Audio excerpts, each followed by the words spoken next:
ওশর কিভাবে আদায় করতে হয়? ওশর মানে 10 ভাগের 1 ভাগ, আর নিসফে ওশর মানে 20 ভাগের 1 ভাগ।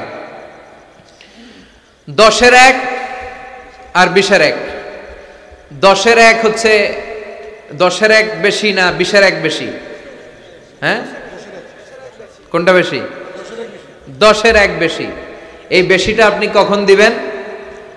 যখন আপনি আল্লাহর দেয়া সেচের যে পদ্ধতি, আকাশ থেকে বৃষ্টি পড়ে আপনার ফসলি খেতে, এই বৃষ্টিতেই আপনি চাষ করেন, সার দেয়া লাগে না, কীটনাশক দেয়া লাগে না, হাল চাষ করা লাগে না, বৃষ্টিতেই আপনার ফসল হয়। ওই ফসল উৎপাদন শেষে যে সম্পদটা হয়, যে ফসলটা হয়, ধরেন আলু, অর্থাৎ যে সম্পদটাকে আপনি গুদামজাত করতে পারবেন, সংরক্ষণ করে রাখা যায়। শাকসবজির উপর কোনো ওষুধ টোষণ নাই, নিসফে ওশরও নাই, খেয়াল রাখবেন।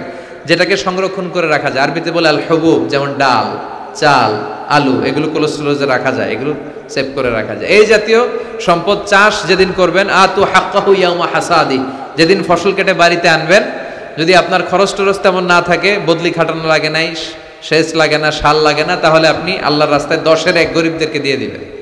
অনেকে বলে হুজুর আমি নিজেই গরিব, তাহলে নিজেই খেয়ে ফেলাইবেন, তাহলে নিজেই খেয়ে ফেলবেন। আর যদি এমন হয় যে না, আমার বদলি খাটাতে হয়, আমার সার দিতে হয়, আমার কীটনাশক দিতে হয়, আমার পানি সেচে টাকা লাগে, তাহলে 10-এর 1 না 20-এর 1 আল্লাহ সহজ করে দিলেন। যেদিন ফসল কাটবেন 20-এর 1 গরিবদেরকে দিয়ে দিবেন, আর আপনি নিজে গরিব থাকলে নিজেই খেয়ে ফেলাইবেন। আল্লাহ আমাদের সবাইকে কথাগুলো বোঝার আমল করার তৌফিক দান করুন।